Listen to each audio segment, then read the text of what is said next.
आदरणीय सभापति जी, आज हम सब सदन के सभापति और देश के उपराष्ट्रपति आदरणीय श्री वेंकैया नायडू जी को उनके कार्यकाल की समाप्ति पर उन्हें धन्यवाद देने के लिए उपस्थित हुए हैं।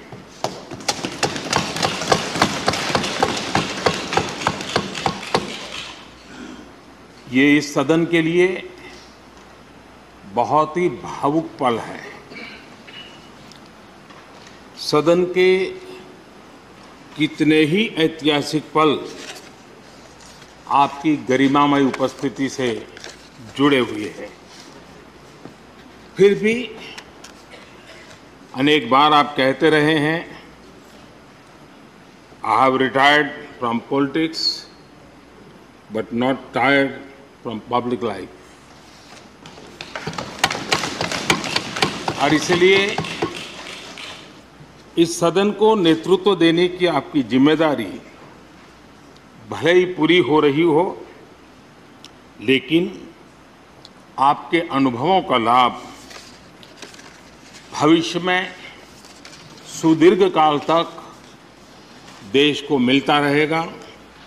हम जैसे अनेक सार्वजनिक जीवन के कार्यकर्ताओं को भी मिलता रहेगा।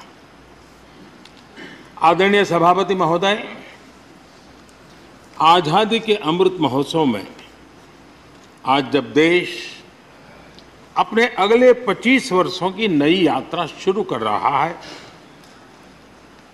तब देश का नेतृत्व भी एक तरह से एक नए युग के हाथों में है। हम सब जानते हैं कि इस बार हम एक ऐसी 15 अगस्त मना रहे हैं जब देश के राष्ट्रपति, उपराष्ट्रपति, स्पीकर, प्रधानमंत्री सबके सब वो लोग हैं जो आजाद भारत में पैदा हुए हैं।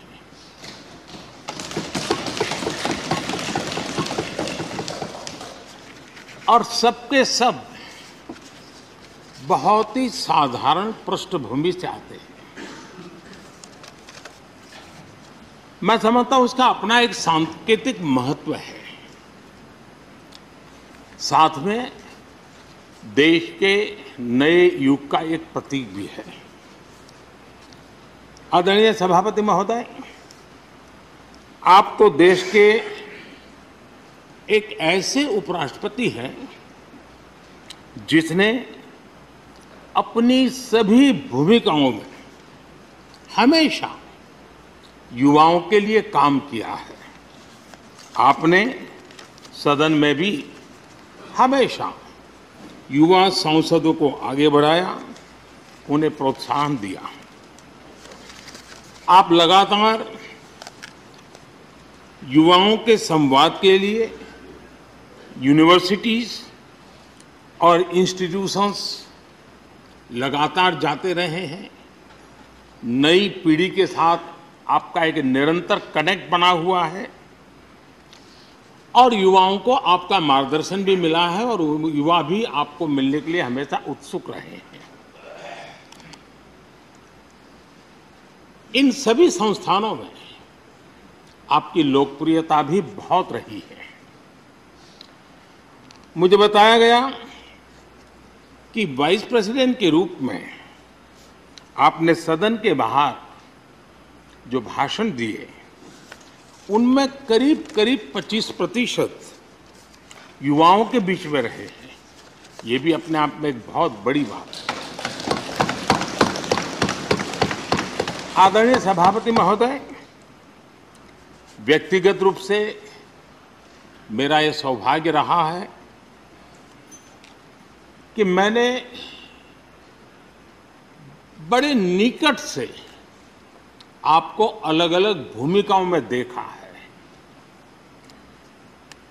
बहुत सारी आपकी भूमिका ऐसी भी रही जिसमें आपके साथ कंधे से कंधा मिलाकर कार्य करने का भी मुझे सौभाग्य मिला है।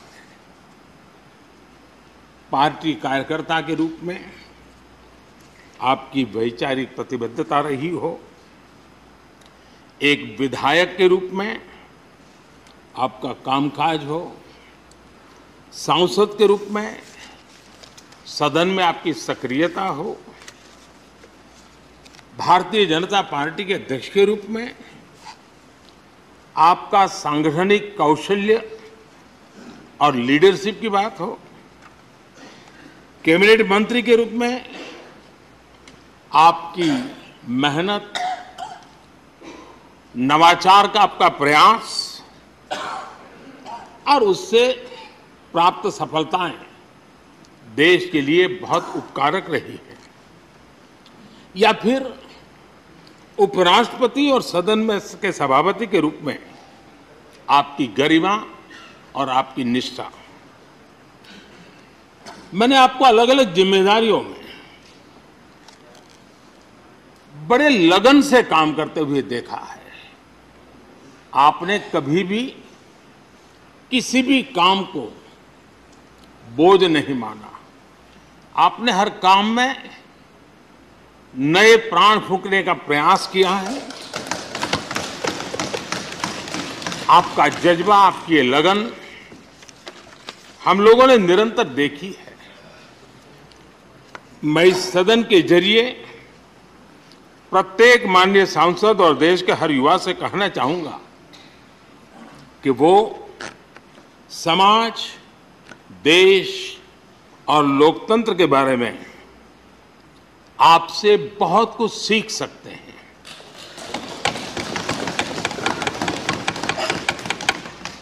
Listening, learning, leading, connecting, communicating, changing और रिफ्लेक्टिंग,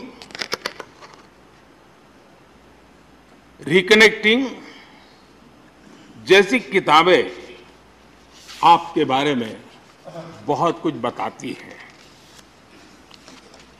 आपके ये अनुभव हमारे युवाओं को गाइड करेंगे और लोकतंत्र को मजबूत करेंगे।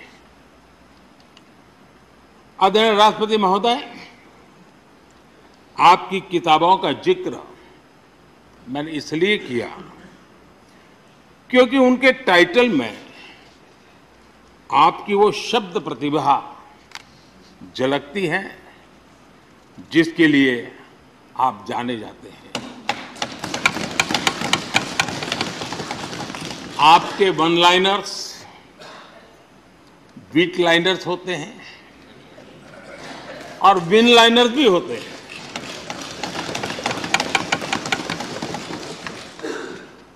यानी उसके बाद कुछ और कहने की जरूरत ही नहीं रह जाती। Your each word is heard, preferred and reward and never countered.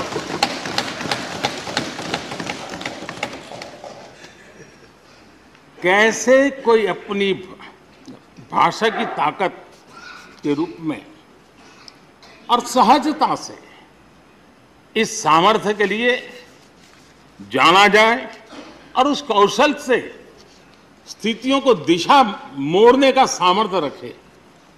सचमुच में आपके इस सामर्थ्य को मैं बधाई देता हूं। साथियों, हम जो भी कहते हैं वो महत्वपूर्ण तो होता ही है, लेकिन जिस तरीके से कहते हैं उसकी अहमियत ज्यादा होती है।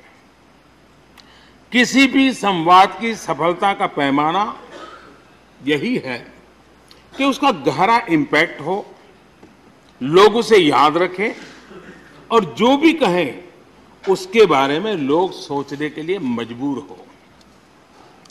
अभिव्यक्ति की इस कला में वेंकैया जी की दक्षता, उस बात से हम सदन में भी और सदन के बाहर देश के सभी लोग भली भांति परिचित हैं।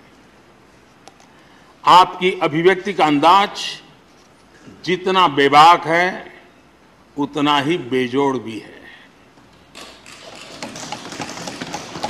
आपकी बातों में गहराई भी होती है, गंभीरता भी होती है, वाणी में बीट भी होता है और वेट भी होता है, वार्मथ भी होता है और विजडम भी होता है।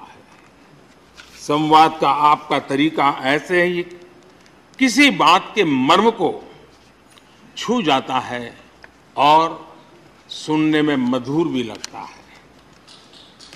आदरणीय सभापति महोदय, आपने दक्षिण में छात्र राजनीति करते हुए अपना राजनीतिक सफर शुरू किया था। तब लोग कहते थे कि जिस विचारधारा से आप जुड़े थे उसका और उस पार्टी का निकट भविष्य में तो दक्षिण में कोई सामर्थ्य नजर नहीं आता है, लेकिन आप एक सामान्य विद्यार्थी कार्यकर्ता से यात्रा शुरू करके और दक्षिण भारत से आते हुए उस पार्टी के राष्ट्रीय अध्यक्ष के शीर्ष पद तक पहुंचे। ये आपकी एक अविरत विचार निष्ठा, कर्तव्य निष्ठा और कर्म के प्रति समर्पण भाव का प्रतीक है। अगर हमारे पास देश के लिए भावनाएं हो, बात कहने की कला हो, भाषाई विविधता में आस्था हो, तो भाषा क्षेत्र हमारे लिए कभी भी दीवार नहीं बनती हैं। ये आपने सिद्ध किया है। आदरणीय सभापति महोदय, आपकी कही एक बात बहुत लोगों को याद होगी, मुझे तो विशेष रूप से याद है।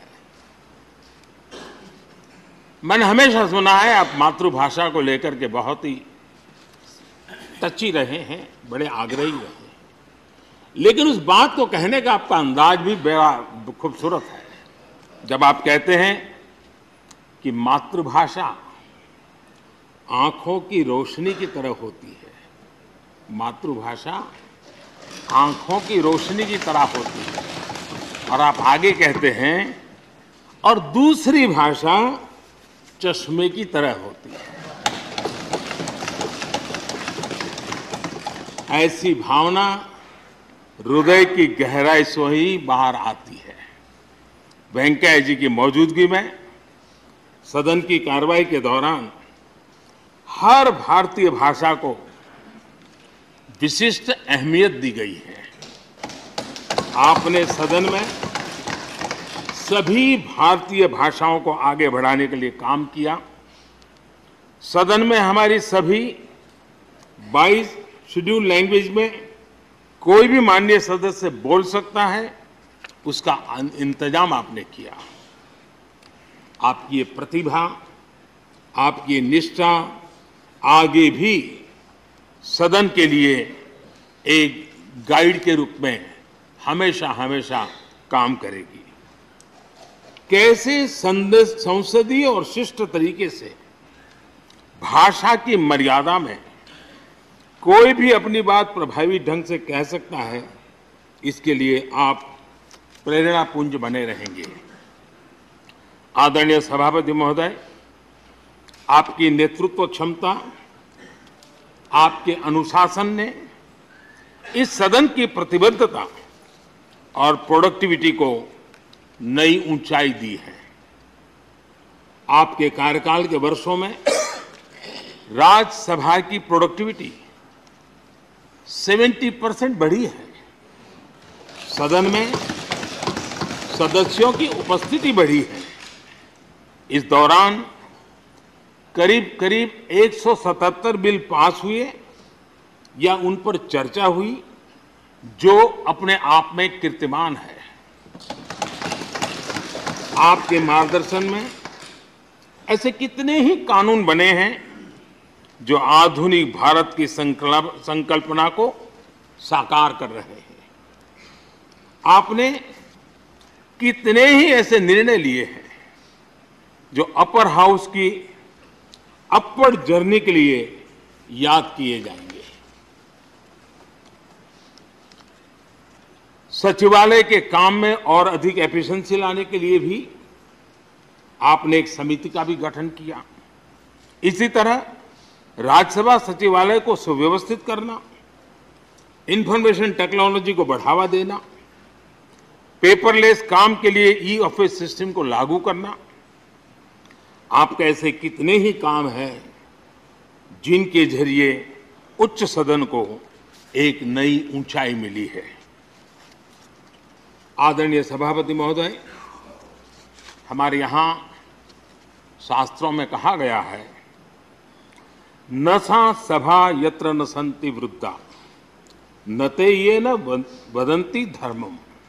अर्थात जिस सभा में अनुभवी लोग होते हैं वही सभा होती है, और अनुभव लोग वही है जो धर्म यानी कर्तव्य की सीख दें।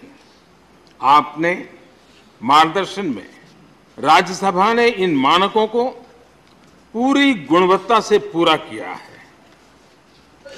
आप माननीय सदस्यों को निर्देश भी देते थे और उन्हें अपने अनुभवों का लाभ भी देते थे, और अनुशासन को ध्यान में रखते हुए प्यार से डांटते भी थे। मुझे विश्वास है कि किसी भी सदस्य ने आपके किसी भी शब्द को कभी अन्यथा नहीं लिया। ये पूंजी तब पैदा होती है जब व्यक्तिगत जीवन में आप उन आदर्शों और मानकों का पालन करते हैं। आपने हमेशा इस बात पर बल दिया कि संसद में व्यवधान एक सीमा के बाद सदन की अवमानना के बराबर होता है। मैं आपके इन मानकों में लोकतंत्र की परिपक्वता को देखता हूं।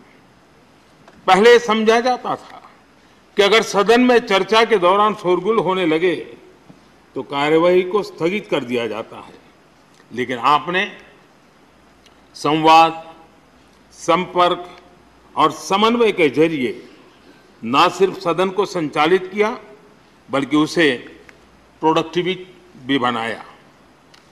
सदन की कार्यवाही के दौरान जब सदस्यों के बीच कभी टकराव की परिस्थिति पैदा होती थी तो आपसे बार बार सुनने को मिलता था, let the government propose, let the opposition oppose and let the house dispose.